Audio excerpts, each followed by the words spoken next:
Hi అండి. Welcome to my channel. So ఈరోజు నేను మీకు చూపించబోతున్నాను బెండకాయ 65 ఎలా ప్రిపేర్ చేసుకోవాలో. క్రిస్పీగా క్రంచీగా ఉండే ఈ బెండకాయ 65 ఇంట్లోనే చాలా ఈజీగా ప్రిపేర్ చేసుకోవచ్చు. ముందుగా దీనికి కావాల్సినవి చిన్న అల్లం ముక్క, ఇంకా 4-5 వెల్లుల్లి రెబ్బలు, 3-4 పచ్చిమిర్చి ముక్కలు తీసుకొని మిక్సీ జార్లో వేసుకొని పేస్ట్లా చేసుకోవాలి. చేసుకొని పెట్టి పక్కన పెట్టుకోవాలి. తర్వాత ఒక హాఫ్ కేజీ బెండకాయల్ని ఇలా కడిగి తుడిచి ఆడబెట్టుకొని ముక్కలుగా కట్ చేసి పెట్టుకోవాలి. ఇప్పుడు ఇందులో పావు కప్పు బియ్యం పిండి, అలాగే పావు కప్పు శనగపిండి వేసుకోవాలి. ఇందులో 1 టేబుల్ స్పూన్ జీలకర్ర, రుచికి సరిపడా ఉప్పు, కొద్దిగా కారం, ఇంకా మనము మిక్సీ జార్లో మిక్సీ చేసి పెట్టుకున్న పచ్చిమిర్చి, వెల్లుల్లి, అల్లం పేస్ట్ని వేసుకొని ముక్కలకి బాగా పట్టించాలి. అవి బాగా ముక్కలకి బాగా పట్టిన తర్వాత అందులో ఒక 2 టేబుల్ స్పూన్ల నీళ్లు వేసి మొత్తం ముక్కలకి గట్టిగా పట్టుకునేలా కలుపుకోవాలి. ముక్కలకి బాగా పట్టేలా కలుపుకోవాలి. వాటర్ ఎక్కువ వేయకూడదు. ఒక 2 టేబుల్ స్పూన్లు వేస్తే సరిపోతుంది. ముక్కలకి పిండి పట్టుకునేలా వాటర్ యాడ్ చేస్తే సరిపోద్ది.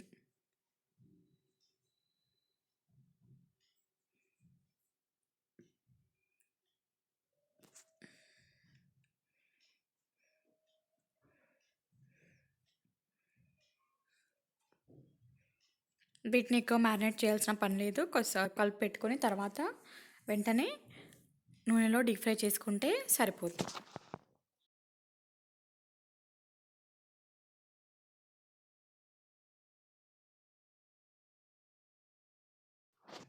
తర్వాత నూనె కాస్త అంటే మరీ ఎక్కువగా వేడవ్వకూడదు. వేయగానే మాడిపోతాయి. సో మీడియం హీట్ అయిన తర్వాత ఫ్లేమ్ని మీడియంగా పెట్టి అందులో ఫస్ట్ ఒక పావు కప్పు పల్లీలని వేయించుకోవాలి. పల్లీలు బ్రౌన్ కలర్ వచ్చే వరకు వేయించుకొని పక్కన పెట్టుకోవాలి. తర్వాత ఇందులోనే ఒక కప్పు వరకు కరివేపాకు కూడా వేయించుకొని పక్కన పెట్టుకోవాలి.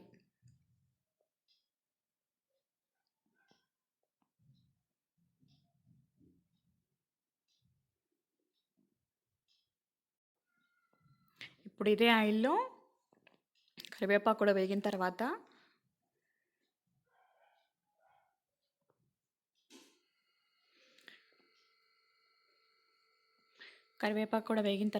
ఇప్పుడు ఇదే ఆయిల్లో మనము బెండకాయ ముక్కల్ని మీడియం ఫ్లేమ్లో ఫ్రై చేసుకోవాలి. మనం పకోడీలు ఎలా వేసుకుంటామో అలాగే ఒక్కొక్కటిగా వేసి ఫ్రై చేయాలి.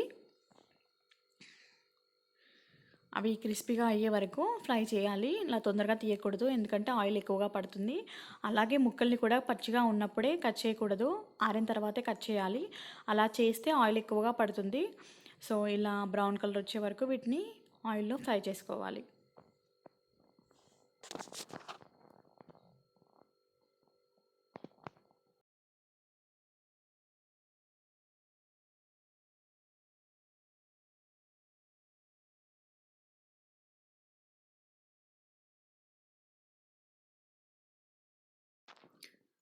ఇవి ఆల్మోస్ట్ ఫ్రై అయిపోయినట్టే. ఇప్పుడు వీటిని తీసి సర్వింగ్ బౌల్లోకి తీసుకోవాలి. ఇవి క్రిస్పీగా అయ్యాయి. సో ఇప్పుడు ఇందులో మనం వేయించి పెట్టుకున్న పల్లీలు ఇంకా కరివేపాకుని వేసుకొని మిక్సీ చేసుకోవాలి.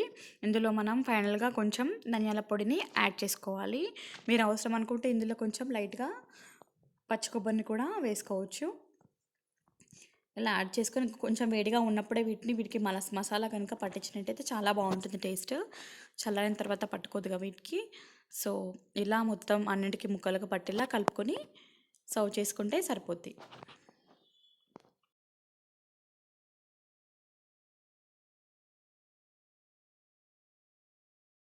సో ఫ్రెండ్స్, ఇదండి బెండకాయ 65. చాలా క్రిస్పీగా, చాలా క్రంచీగా, చాలా టేస్టీగా, చాలా బాగుంది. మీరు కూడా ట్రై చేసి నా కామెంట్ బాక్స్లో షేర్ చేయండి. Thank you so much for watching.